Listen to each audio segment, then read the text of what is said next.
All right, Chris Popper here in Bangor. I'm joined by Amanda Pollack, my favorite ranger at Acadia National Park. And Amanda, this is it's peak season for Acadia National Park, or it seems like it is. I saw a picture of it, maybe a Beehive Trail right before the 4th, and it was like, obviously single file on the Beehive, but it looked like it was wall to wall people. And there've been some rescues in Acadia where people maybe aren't taking proper precautions, or things just happen. Tell us a little bit about, I guess, what people should know going to Acadia and how to keep themselves safe.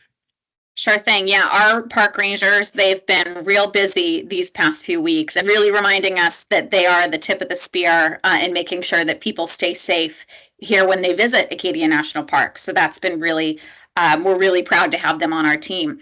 And yeah, these most recent string of incidents, it just happens to be like several accidents that happen really in quick succession. But there are always things that visitors can do to make sure that they can reduce their risk of accidents.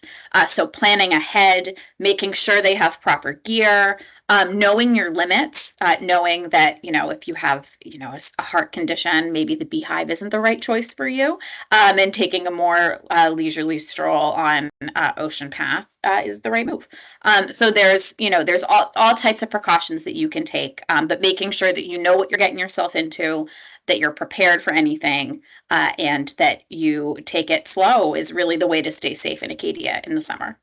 Obviously, anytime you go anywhere, you ought to let someone know where you're going to be, what time you're scheduled to come home, and bring a cell phone with you in Acadia National Park. Even though, there's spotty service, 911 works throughout the park, I believe. 911 works throughout the park, and I think it's important too. Nature can be a great way to connect with people, making sure that you don't go out adventuring alone. That way, if you do run into an issue, you at least have a friend with you or a family member who can call for help, so that our rangers can come help get you out of that sticky situation. The other thing too is, people don't expect to be, I guess, as hot as it's been up here, and dehydration. You can sit there and say, "Oh my gosh, it's going to be cool breezes and everything," but it can be hot, and if you go up the mountain, you're going to experience different temperatures. So it's appropriate to dress appropriately. Absolutely, and I think that people don't realize how hot it is in part because of the humidity, but also, when you're all excited and when you are dehydrated, for some reason, your body just doesn't want to drink water sometimes. So making sure you continually drink water, even if you're not feeling thirsty, you replenish your electrolytes, you bring some salty snacks with you if you're going to be hiking or doing any type of physical activity. Really important anytime you're outside in the summer. The other thing too is that it's important to remind everybody right now that we are in the period where you need to make reservations to go up for sunrise and sunset on top of the mountain, on top of Cadillac. Um, Tell us how to do that, but also there are many other places besides the tip of the mountain, top of the mountain, that you can have an excellent view. Oh, yeah. I always tell people that anywhere on the east side of the island, because the sun rises in the east, you're going to be able to get a beautiful sunrise. And if you go to the west for sunset, you'll get a beautiful sunset. Just kind of makes sense, right? Yeah. But to get your reservation for Cadillac Summit, if you do choose to drive up to the top of the mountain, you can do that at rec.gov. And we've made it nice and easy for you actually to buy your park pass as well. So you can do that all in one fell swoop so that you can be ready to go into the park and not have to worry about waiting in line to buy your park pass. Right, because especially this time of the year, that Ocean Avenue Park Ranger Station can get kind of crazy. It can, and that's okay. As long as you're patient. I think that's the other piece. Our rangers are working so hard to make sure that you have a really wonderful experience in this park. We're so grateful for everybody's patience as they sometimes wait in long lines to talk to some of our rangers. A smile and being patient and kind goes a really long way. So we're doing everything that we can to make sure people have a lovely experience. And you do have the in Hulls Cove, um the parking and the ranger station is open there, so everybody can park there, take the free transport Cadia transportation around the island, explore, to limit um cars in the park and on the island, really. We love the Island Explorer. It's really a great program, and it just takes one more stressor off of you as the visitor. You don't need to worry about parking once you've parked your car if you hop on the Island Explorer. So you can just go from place to place, and the bus drivers can stop at any point that it's safe. So you don't need to go to a predetermined destination. If you buzz the stop, they'll pull over as soon as it's safe for them to for you to get off. So it Yeah. really makes navigating on the island a lot easier. Absolutely. And the other thing too is that it is so important that you do have a park pass when you go in, and because that really supports the maintenance. I mean, it, what with the budgets and the staffing shortfalls, you guys need all the revenue that you can, to just keep the park going, and all the maintenance that's planned, and make up for some of the deferred maintenance that you're still working through. Yeah, our goal is always to make sure that visitors have a wonderful experience when they come to the park. And I think what's really great about our fee revenue is the money that you pay for your park pass goes directly back into the park. So we are using that money for things that are our visitor facing. We're working on trails, for working on interpreted programming. We really like to. We will use that money to give back to the visitor, and it's a great program.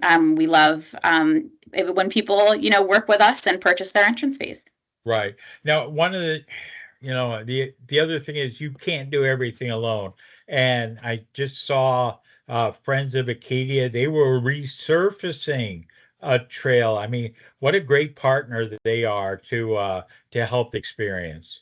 Yeah, Friends of Acadia, we love Friends of Acadia. They're a wonderful partner to work with, and they actually provide endowments to the park to help us manage our trail and carriage road maintenance. So by them funding that trail maintenance, it lets our rangers get to work and make sure that every trail is taken care of for you all to walk on.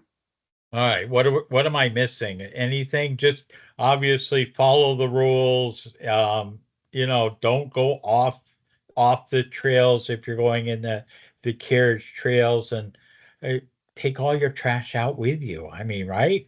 I'm Leave no glad you brought trace up trash. behind. That's where I was going. We've actually had a couple of black bear sightings recently. Yikes. Nothing to be super alarmed about. They typically don't bother humans if we don't bother them. But if you're Yeah. camping in the park, making sure that you have a really clean campsite and that you're just bear aware. You make sure that anything that could be scented or could have touched food or a toiletry gets locked away in your vehicle or properly disposed of in a bear proof trash can. That's really going to help not only us, but the bears be able to coexist here on Mount Desert Island, which makes all the difference. We want to be good neighbors to not just our bears, but all of our wildlife friends. Right, exactly. I did see lots of deer on Kibo the other day, Mm-hmm. photo of them playing through. So, you gotta. Yeah, I think people forget sometimes that, like, our ecosystems don't stop at park boundaries. So making sure that you're aware that sometimes wildlife cross the road, whether that be deer, bear, squirrels, amphibians. We do a big, we help Lots of some turtles, right? amphibians Yeah. cross the road during the springtime. So just making sure that you're aware that we're sharing this space with a lot of other individuals, two and four-legged. So we want Yeah. to be their friends. And it's funny because, I drive back and forth to the island so frequently, is that all of a sudden, every once in a while I'll see a deer pop out, and it'll be like, Oh my gosh, there are lots of deer out, and the number one rule is if you see one, there are others nearby. So don't just sit there and say, "Oh well, I escaped that one," because mom or dad or brother and sister deer are lurking in the woods right nearby. Just around the corner. Yeah, and we have speed limits for a reason. Making sure you're following the designated speed limit will help us make sure and help make sure that you don't accidentally hurt yourself or somebody else. Speaking of limits and laws, and it's important to remember Maine, there is recreational marijuana is allowed, but not in the park. Is that Not in the correct? park. Correct. Right. So enjoy nature's beauty without any kind of artificial stimulants because you're not allowed to smoke marijuana in the park. Correct. And even alcohol in the park. We want to make sure that you're having a clear-headed experience. And sometimes under the influence, you don't make the best choices. So Acadia is mystifying and doesn't require any other substances for it to capture your heart. So come on into the park sober, drive home sober, and make sure that you just get to enjoy the park as yourself. Excellent. Amanda, thanks so much for joining us today, and we'll talk to you again soon. Sounds great. Thank you, Chris. Always a pleasure.